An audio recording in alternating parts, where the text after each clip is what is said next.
प्रेतलोक, उईमोक, यीशी जनजाति। प्यारे दोस्तों, ये कहानी अरुणाचल प्रदेश की है। इस कहानी को सुनकर आपके रोंगटे खड़े हो जाएंगे।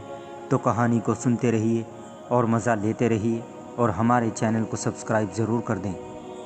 बहुत समय पहले एक गांव में यानाम नामक एक बालिका रहती थी। पिछली बार की तरह इस बार भी गांव में भयंकर महामारी फैली। पिछली महामारी में यानाम के परिवार से उसकी माँ, दीदी, भाई और उसकी दादी की जानें गई थी। उससे पहले की महामारी उसके दादा दादी, चाचा चाची और उनके बच्चों को खा गई। अब केवल परिवार में यानाम और उसके पिता ही बचे रह गए थे। परंतु इस महामारी ने पिताजी को भी नहीं बख्शा। पिता की मृत्यु से इस नन्ही जान को बहुत आघात हुआ। यानाम अपने पिता से बहुत प्रेम करती थी। वो तो पिता की लाडली राजकुमारी थी। पिता भी उस पर अपनी जान छिड़कते थे। पिता के असामयिक विछोह से यानाम को गहरा मानसिक आघात हुआ। गांव वाले जब पिता के शव को दफनाने के लिए ले जाने लगे तो यानाम बिलख बिलख कर रोने लगी और पिता के शव से लिपटकर गांव वालों से कहने लगी, शव को दफनाने नहीं दूंगी, शव यहीं पर पड़ा रहेगा, मैं उसकी देखभाल करूंगी। यानाम के भोले मन को ये लगता था कि सर्वशक्तिमान दोत्री, पोलो, सूर्य चंद्र अवश्य उसका रुदन सुनेंगे और पुनः उसके पिता को जीवित कर देंगे। गांव वाले भोले यानाम को समझा समझा कर थक गए कि मरने वाला कभी दोबारा जी नहीं उठता है, मगर यानाम अपनी जिद पर अड़ी रही, तनिक भी टस से मस नहीं हुई। अंततः गांव वालों को हार कर भारी मन से यानाम को रस्सियों से बांधना पड़ा ताकि समय से उचित संस्कारों के साथ शव को दफनाया जा सके। शव को दफनाने के पश्चात गांव वालों ने यानाम की रस्सियों को खोल दिया। गांव की एक बूढ़ी महिला उसे अपने घर ले आई और यानाम से कहा, मैं तुम्हारा भरण पोषण करूंगी, अब से तुम मेरी बेटी हो, स्वयं को अकेली मत समझना। यानाम की आंखों से आंसू थमने का नाम नहीं ले रहे थे। वो अपने पिता को याद करके रोती रही। बार बार पिता का सौम्य चेहरा उसकी आंखों के सामने घूमता रहा। इस तरह रात हो गई। बूढ़ी महिला और उसके परिवार के अन्य सदस्य सो चुके थे, किंतु यानाम का मन इतना व्यथित था कि वो सो नहीं पाई। बार बार उसकी नींद उचट जाती। यानाम ने चुपके से फावड़ा उठाया और घर से बाहर चल पड़ी। रात के अंधकार में वो फावड़ा लेकर पिता के अबलू कन के पास पहुंची। यानाम फिर से रोने लगी। रोते रोते कब्र को खोदती जाती और कहती जाती कि मुझे आपके साथ रहना है, मैं यहाँ अकेले ऐसे नहीं जी सकती, मैं अकेली क्या करूँगी, मैं भी आपके पास आ रही हूँ। खुदाई के कारण जब ऊपर की मिट्टी हटी तो यानाम ने देखा पिता का शव कपड़े में लिपटा हुआ है। यानाम ने और जोर लगाकर अपने हाथों से मिट्टी को हटाया और कब्र के भीतर कूद गई। भीतर उसने देखा पिता का शव ठीक कब्र के बीचों बीच रखा हुआ था और कब्र के दोनों किनारों पर पिताजी द्वारा प्रयुक्त वस्तुएं थीं। जीशी जनजाति में कब्र में मृतक की वस्तुओं को रखने का रिवाज है। यानाम ने उन वस्तुओं को एकत्र कर एक कोने में रखा और ठीक पिता के सिर के सामने वाले कोने में बैठ गई। बैठकर पुनः रोने लगी। रोते रोते उसकी आंखें सूज गई। फिर थकी मांदी ये नन्ही जान नींद के आलिंगन में समा गई। शायद वो 3 दिनों तक सोई होगी, क्योंकि जिस दिन उसकी नींद टूटी उस दिन एक अद्भुत और अलौकिक घटना की साक्षी बनी। वो नींद से जागने के पश्चात यानाम पिता के शव को टकटकी लगाए देख रही थी। तभी उसने अत्यंत विस्मयकारी दृश्य देखा कि एकाएक पिता के शव में कुछ हरकत हुई। फिर जोर से कुछ फूटने की आवाज़ आई। उसने आंखें मलकर देखा तो पिता का शव जिस कपड़े में लिपटा था वो कपड़ा बीच से फट गया था। कपड़े के फटने के स्थान पर एक छेद बना और उस छेद से हल्का हल्का धुआं निकला और फिर उस धुएं ने धीरे धीरे एक आकार ग्रहण कर लिया। उस आकार में से एक चेहरा उभरने लगा। यानाम ने चकित होकर आंखें फाड़ कर देखा, ये चेहरा किसी अन्य का नहीं बल्कि ये तो उसके पिता का है। यानाम खुशी से उछल पड़ी। उसने पिता के हाथ को थामा, मगर ये क्या, पिता का हाथ उसकी नन्ही हथेली में नहीं समाया। वो हाथ को छू नहीं पा रही थी। अब उसने पिता के शरीर को छूने का प्रयास किया, किंतु शरीर भी पकड़ में नहीं आ रहा था। ऐसा लगता मानो हवा को पकड़ने का प्रयास कर रही हो। यानाम ने सोचा, कितना विचित्र है, मैं पिता को पकड़ भी नहीं पा रही हूँ और वे मेरी ओर देख भी नहीं रहे हैं। यानाम ने देखा पिताजी अपने ही शव के ऊपर बैठे हुए हैं। उन्होंने ज़ोर से जम्हाई ली और हाथ को सिर पर रखकर विचार मग्न अवस्था में बैठे रहे। यानाम उनके सामने खड़ी हो गई, परंतु उन्होंने यानाम को देखा तक नहीं। यानाम ने आबू पिताजी कहकर भी बुलाया, पर उन्होंने सुना नहीं। यानाम को बहुत आश्चर्य हुआ।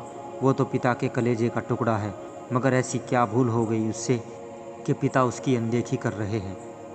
अब यानाम रोने लगी। यानाम ने सोचा पिताजी उसका रोना सुन उसे मनाएंगे, किंतु ठीक इसके विपरीत हुआ। पिताजी चुपचाप उठकर कब्र से बाहर चले गए। यानाम को लगा कुछ एक दिनों में पिताजी कितने बदल गए हैं। ये सोचकर वो और ज़ोर से फूट फूट कर रोने लगी। कुछ समय बाद पिताजी अपने साथ कई सामान लेकर कब्र के भीतर उतरे। इन सामानों में लोबो, कंघा, योचिक, छोटी छुरी, दुम्पेन, धातु के छोटे छोटे दानों से बनी माला, सला, चिलम और बोपा, टोपी आदि थे। यानाम इन चीज़ों को भली प्रकार से पहचानती थी। यानाम ने सोचा ये सारी चीज़ें तो घर पर रखी हुई थी, तो क्या पिताजी घर जाकर इन चीज़ों को ले आए हैं? इसका मतलब ये पिताजी नहीं तो फिर कौन है? क्या ये उनकी आत्मा है? यानाम ने दादी से सुना था कि जब किसी व्यक्ति की मृत्यु हो जाती है तब 3 दिन पश्चात उसकी आत्मा अपने घर लौटती है और अपनी बाकी चीज़ों को ले जाती है। यानाम को अब समझ में आया, इसीलिए पिताजी उसको देख और सुन नहीं पा रहे हैं। यानाम और भी भावुक हो गई। उसने असहाय नेत्रों से पिता की ओर देखा। पिताजी यानाम की उपस्थिति में बिल्कुल अनभिज्ञ थे। वो अपने शव के ऊपर बैठकर केशों को कंघे से संवारते हैं, फिर पुदुम केशों के गुच्छों को माथे के आगे जूड़े में बांधना बनाते हैं, सिर में दुम्पेन धारण कर केश सज्जा को निखारते हैं, फिर बोपा लगाकर नया वस्त्र पहनते हैं। उसके पश्चात निश्चित भाव से साल चिलम पीते हैं। इस दौरान कब्र के कोने की मिट्टी धीरे धीरे फटने लगती है।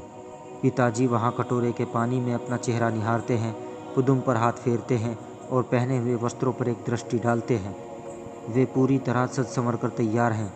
इसके पश्चात वे कब्र की कोने वाली मिट्टी जो फटकर अब गड्ढा बन गई थी उसके भीतर समा गए। परंतु यानाम भी कहाँ हार मानने वाली थी। वो भी पिता के पीछे पीछे उस गड्ढे में कूद गई। गुप्त अंधेरा, गहन अंधकार में यानाम आगे बढ़ी जा रही थी। अंधकार की काली माँ में हाथ को हाथ नहीं सूझ रहा था। केवल पिता की चिलम की रोशनी बीच बीच में किसी जुगनू की भांति जल और बुझ रही थी।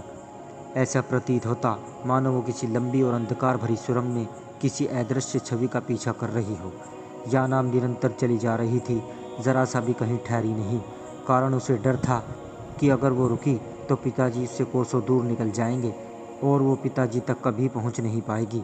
मालूम नहीं उसके कोमल पांव उस भीड़ अंधकार में कितने दिनों तक पिता का पीछा करते रहे। चलते चलते एकाएक तेज रोशनी हुई और यानाम की आंखें अपने आप मूंद गई। जब उसने आंखें खोली तो देखा पिताजी एक लकड़ी के बड़े लट्ठे के सामने खड़े हैं। पिताजी अपने कदमों को पीछे ले आए और फिर तेज दौड़ते हुए एक लंबी छलांग लगाकर लकड़ी के लट्ठे के उस पार पहुंच गए। यानाम ने भी पिता का अनुसरण किया, मगर लट्ठे से टकराकर धम से नीचे गिर गई। यानाम रुआंसी हो गई, कहीं पिताजी ओझल हो गए तो। वो तेजी से लट्ठे पर चढ़ गई। लट्ठे पर चढ़कर नीचे कूदी और हाथों से धूल झाड़कर वो खड़ी हो गई। फिर उसने ऐसा दृश्य देखा कि उसका मुंह खुला का खुला रह गया। उसे अपनी आंखों पर विश्वास नहीं हुआ। एक पूरा गांव बसा है। वहाँ लोगों की भीड़ उमड़ आई। कई सारे जाने अनजाने चेहरे।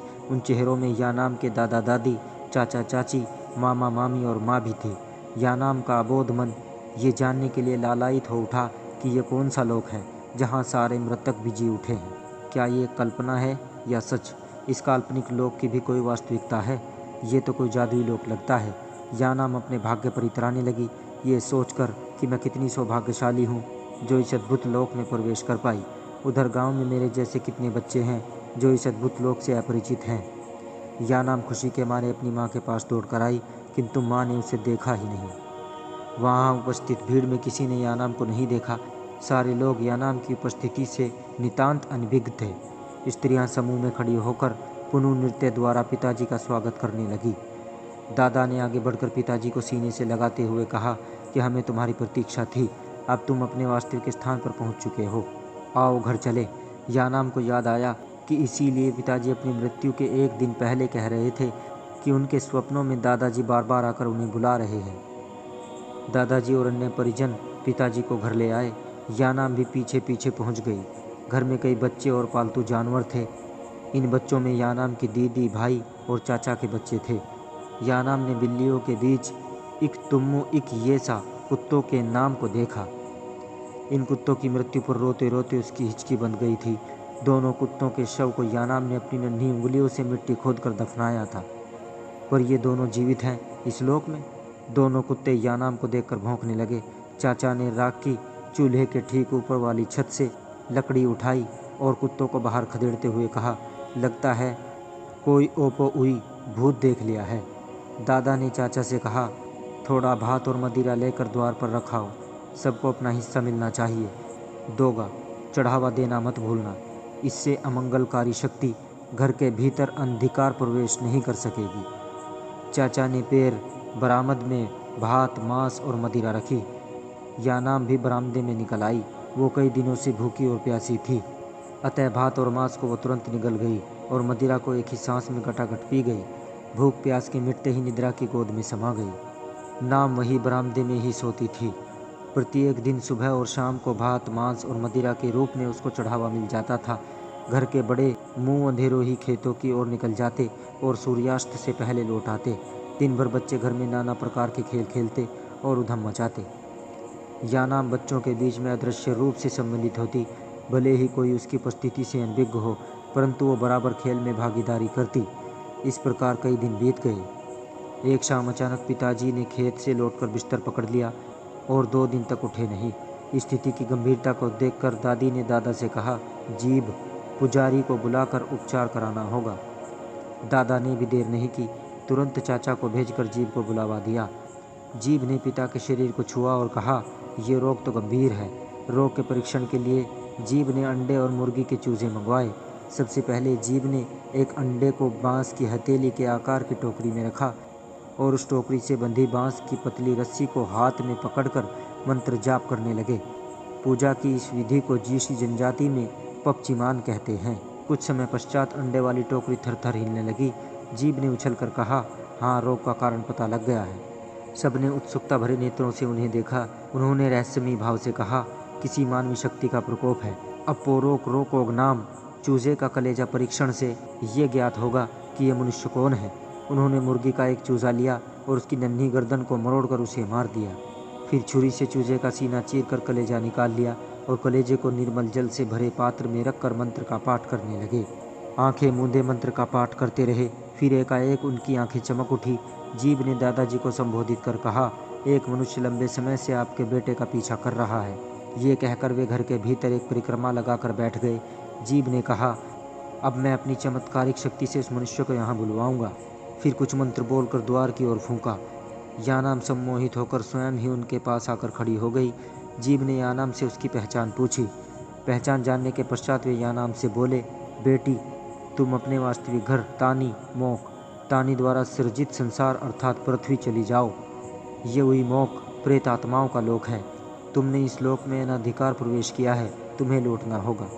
ये कहकर जीभ दादा को बताने लगे कि यानाम नामक तुम्हारी पोती अपने पिता का पीछा करती करती इस लोक तक पहुंच गई है। ये सुनकर परिवार वाले दहाड़ मारकर रोने लगे।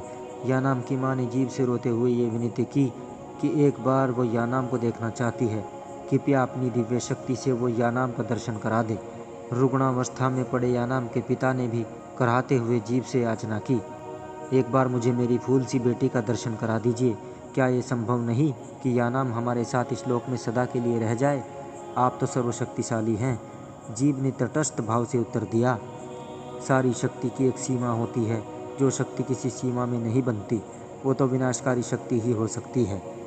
मैं लाचार हूँ, मैं प्रकृति के नियम से बंधा हूँ और प्रकृति के नियम से आप सभी भली भांति परिचित हैं। किसी मृतक की आत्मा ही इस लोक में प्रवेश पा सकती है, कोई जीवित मनुष्य नहीं। इस लोक में प्रवेश करने का यानाम को कोई अधिकार नहीं है, क्योंकि उसकी अब तक मृत्यु नहीं हुई है। यानाम को दीर्घायु प्राप्त है। तानी मोक में जब उसका समय पूरा हो जाएगा तो निश्चय ही उसे इधर ही आना होगा। इन 2 लोकों का विभाजन मैंने नहीं, प्रकृति ने निर्धारित किया है। मनुष्य रूप में यानाम कभी हमारे बीच में सम्मिलित नहीं हो सकती और न हम प्रेतात्मा उनके लोक में। किसी को भी, चाहे मनुष्य हो या प्रेत, अपने अपने लोक के अतिक्रमण का अधिकार नहीं। हम सबको प्रकृति के नियम का आदर करना होगा।